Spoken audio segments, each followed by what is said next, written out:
Ayi Mukama muwe ekimuli ekitaggwaawo. Ebyo gy'abaafa abakkiriza ate naddala ogwa mukadde waffe Sarah, Mukama agikwatula ekisa agiwe ekimuli eky'emirembe. Ronald Ssekandi ne mukyala we Sarah Namiiro be bamu ku migogo gy'abagole 11 abaagattibwa mu bufumbo obutukuvu nga 25 June omwaka guno ku Parish Day ya St. Paul mu kibuga Mukono. Ebyembi Namiiro ekkula ly'obufumbo taliwezezzaamu wadde emyezi 2 n'afa. Omusumba w'essaza ly'e Lugazi yawummula Bishop Mathias Ssekamaanya bano yabagatta mu mbaga ez'ekikungo. Okusinziira ku Ssekandi, Namiiro eyasiiba nga mulamu n'agenda ne ku mukolo ogw'okwanjula puleesa zaamukuba ku Ssande ekiro ssaawa nga mukaaga n'alwana okulaba nga amutuusa mu ddwaliro okufuna obujjanjabi. Olwo ne tumaliriza bulungi emmisa n'okusembera twasembera ffenna era nga kugamba buli kimu nga tukikola nga aninaana naye nga ate tubadde tusembera n'asookayo n'enkola ki naye nga kugamba kiringanga oba ekiraga nti n'omuntu akola ki asiibula naye lwakuba nti ffe enteeka za Katonda tetumanyi tusobola tulina awera ku kyaki yaffe waliwo munafu yali agenda okwanjula munaye nga mugamba nkakola ki nga nkomawo namusanga mu kisenge ne mulamu we nga ali mu kwetegeka nagamba taata tone tukoze eki tugenze asimbula ne bakola ki ne bagenda saagenda nze naye baatuuka eyo banyumirwa Sarah gye sitamulabangako yasituka nazina n'esente n'akola ki talina sente nabuuza zeyafuuwa yazijjawa nange saamanya gye yakola ki naye abaaliyo bayogedde ku luno ng'amaze okukola ki nange na Sarah emikolo gikola ki nga giggwa ng'akomawo kika kumi ngenda okuwulira ng'angamba taata tone omutwe gukola ki omutwe guluma nagamba omutwe gukuluma nnyo nagamba naye leeta kalooba okole ki omusiigeko nenkajjayo nemusiigako bwe namusiiga bwenti kati ate olwo nayongera nagamba yongeramu nnyo okole ki omusiige kayingire temugamba loobo ne bwoyisaako obuyisako kajja kukola ki nagenda okuyanga omutwe agukola ki ngaagukuba nemugamba omutwe okukola ki kakkana mujja kgenda nze nga ndowooza bintu byakukola ki byakusaaga ngenda okubuwulira ng'omuntu engalo zitandise okukola ki okukakanyala ngenda okulaba mu kiseera ekyo abadde ayogera obulungi ng'ate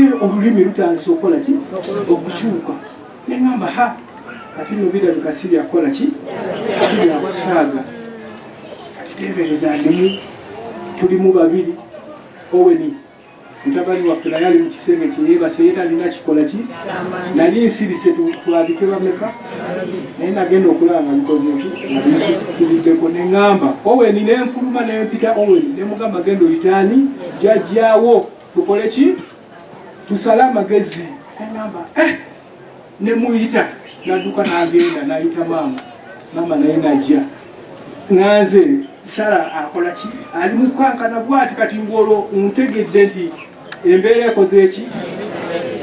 Ssekandi agamba nti bwe baatuuse mu ddwaliro lya Mukono General Hospital baayanzeyanze okufuna omusawo abakolako era okumala akaseera waliwo omusawo eyavuddeyo wabula bwe yategedde ekyabadde kibatutte n'ayingira mu kasenge olwo bo ne balowooza nti yabadde agenda okubayamba okufuna obujjanjabi wabula tegwabadde bwe gutyo ng'ono yakomyewo n'akabatema ng'eddwaliro bwe lyabadde terina byuma bipima bulwadde bwa puleesa. Tutuuka ku dispensary tuba baatuka dispensary yo bakola ki tutuukaawo tukonkona ne tugenda mu emergency wali twasangayo baakisidenti ne batugamba dokita akola ki mugende mu ruumu namba 5 tutuukaawo tukonkona dokita takola ki n'asolwajula naye wayiseewo dakiika nga 5 omulwadde waffe ali mu motoka tukonkona nasi n'avaayo n'agamba kikikope tulina omulwadde abadde ki wa puleesa zikoze eki n'asukuka n'akola kinagenda bwe yagenda eyo dakiika n'omulafu agamba naye mbabuulire ffe wano nga tetulina byuma bya gundi bikebera puleesa baŋŋamba je n'ogundi neŋŋamba ono alabika atukozera ekyatwegomya kuba nendowooza oba dokita takola ki taliiyo okuganga tasobola tugamba nti dokita atakola ki. Ssekandi yategeezezza abakungubazi abeetabye mu kuziika omulungi we ku Lwokubiri nti bwe baavudde ku Mukono General Hospital baavuze emmotoka ne boolekera eddwaliro lya Mukono Church of Uganda Hospital abasinga bamanyi ng'eri Namirembe. Ng'eno abasawo baatadde omulwadde mu kagaali ne bamutwala mu kisenge ky'abalwadde abayi, wadde ng'oluvannyuma lw'akaseera katono nga bamwekebejja baakabatemye nga bwe yabadde atuuse mu ddwaliro ng'amaze okufa. Tata Esther, Mr. Dan, n'agamba tumutwale ku Namirembe tufuniraawo ki obujjanjabi okusooka. Bwe twatuuka Namirembe ne tubagamba omulwadde wuuno, ne batugamba asobola okutambula tasobola, ne bayita kasipeta ne bamuteekako ne bamuyingiza.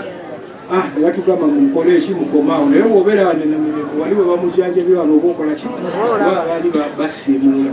Naasi n'ajja n'amukwatako n'amala oyo n'agenda n'ayita naasi munne omulala naye n'akola ki, n'ajja n'amukwatako.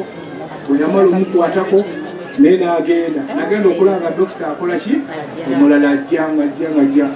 Omusawo agamba twali twamuwadde eddagala empapula z'abadde afunirako ki obujjanjabi. Kati naye n'akomawo dokita n'akola ki, n'agenda ndowooza ye n'ababuulira n'abagamba kati bw'oba olina embeera gy'ogenda omukola ky'omugambiramu kubanga omuntu olwedde muki omufu baleese muki. Kati dokita n'akola ki, bwebamala naasi n'ajja naye nga tubalaba wali tulaba abadde talina muki musaayi. Omusaayi kale tujja kwekwatakwata tugenda gukola ki, tugenda gugula. Nagamba naye ng'obulamu bwe bwagenze nze lyate omusaayi bagenda guteeka ku muntu. Nagamba kati tumutwale mu mokyale oba mwazine emmotoka. Kaseera yagamba tumutwale mu mmotoka oba mwazine ki emmotoka. Nagamba kakoze eki be nali nabo mu kifo ky'okunzizaamu amaanyi ate bo bwe basooka okukola ki okudduka. Nengamba nkoze etya.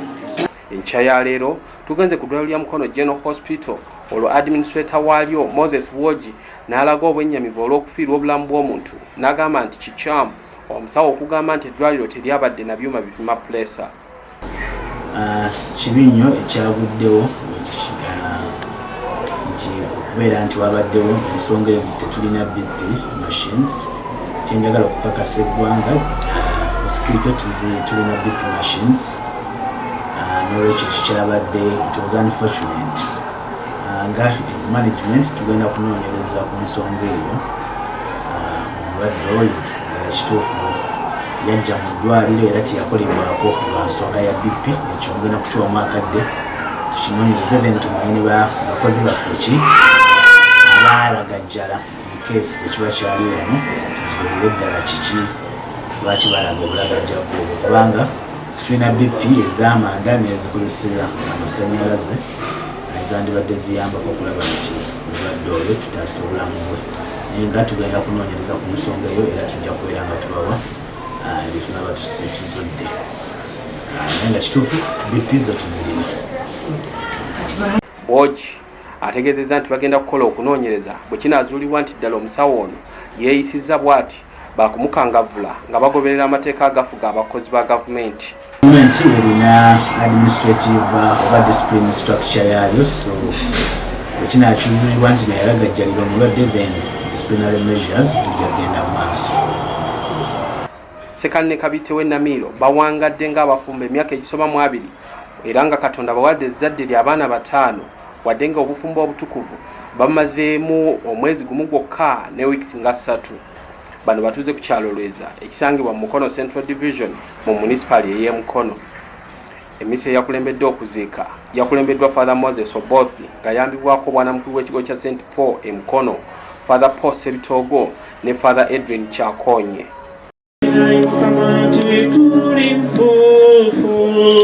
Omuntu alinga omuddo oba ekimuli ekyokuttale.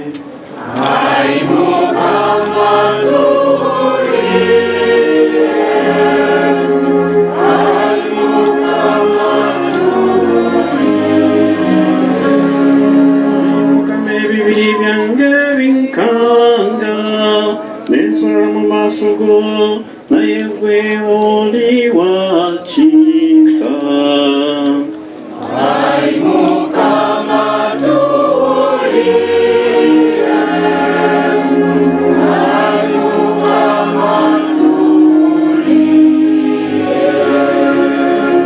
akkiriza omunanuzi wange wali ate ku lunaku olw'oluvannyuma ndezuukira. Ayi Mukama tuwulire, ayi Mukama tuwulire. Ensi amasanyu g'ensi n'ebyo byonna gutyo ne twerabira Omukama, naye ku lunaku olw'oluvannyuma Omukama alitulamula okusinziira ku bikolwa byaffe n'okukkiriza kwaffe. Twesabire naffe mu kaseera kano ak'ennaku nga tusabira mukadde waffe ono, naffe Omukama ayongere okutugumya, okutuwa enneema ffenna okutambuliramu mu kkubo eryo Kristo ly'atulaga era ly'atuwa okutuuka mu bwakabaka obw'omu ggulu. Ayi Mukama muwe ekimuli ekitaggwaawo, ayi Mukama muwe ekimuli ekitaggwaawo, ayi Mukama muwe ekimuli ekitaggwaawo. Emyoyo gy'abaafa abakkiriza tenaddala ogwa mukadde waffe Saala, Mukama agikwatule ekisa agiwe ekimuli eky'emirembe. Omubaka wa Parliament owa municipali y'e Mukono Betty Namboze Bakireke naye yeetabye mu kuziika n'atuusa obubaka obw'okukubagiza n'asaba bamuleka okubeera obumu ate bayambe ne ku kitaabwe asobole okuguma. Namboze ategeezezza nti ekikolo eky'okufiirwako omwagalwa kikosa nnyo omusajja okusinga bwe gubeera ku mukazi. Basabo ne banyabo ndowooza nti kansheyalingeko nammwe embeera gye mbadde mpulira olunaku lwa leero n'ennaku gye mbadde nnina ku mutima, nga mbuuza Katonda nti Katonda otta otya omugole? Tubadde tukubiriza abantu nti nno batereze obufumbo, ate kakati ekyokulabirako kye kirungi kye waakatuteekera weerweza okigyewo. Naye Mukama ngumiza nti sitya, tetunnalekebwa. Mukama ategekedde abantu abalala 7 abanaatutaasa. Musala mukwano, Katonda akuterezezza, Katonda akuyonjezza, Katonda akuyise. Tusaba Omukama Katonda ne Maama Bikira Maria akurisivinge n'ekitiibwa. Obadde mulungi nnyo Saala, simayiro yo buli muntu yonna agijjukira. Tusaliddwa nnyo Omwami Ssekandi, onoogumira ku ki okuggyako ku Kristo Yesu. Tewaliwo kirala mukwana. Abaana mami agenze, mukole amaanyi, buli omu afuukire munne. Bwe muba mubadde mwagalana kati mukubiseemu, dadi mumwagale nnyo. Abasajja tebaatondebwa kufiirwa, obwassemwandu si muzannyo. Olaba naffe abakazi be bagana tukigumira, naye era naawe kikumenya. Tata mumubeererewo, mumwagale nga bwe babagambye. Ssebo ssentebe nziramu okwebaza n'abatuuze mwenna mwebale kulivinga nga community abantu beerweza. Thank you very much. Nze Lweza nasalawo nti kyekyalo kyange ekyokulabirako.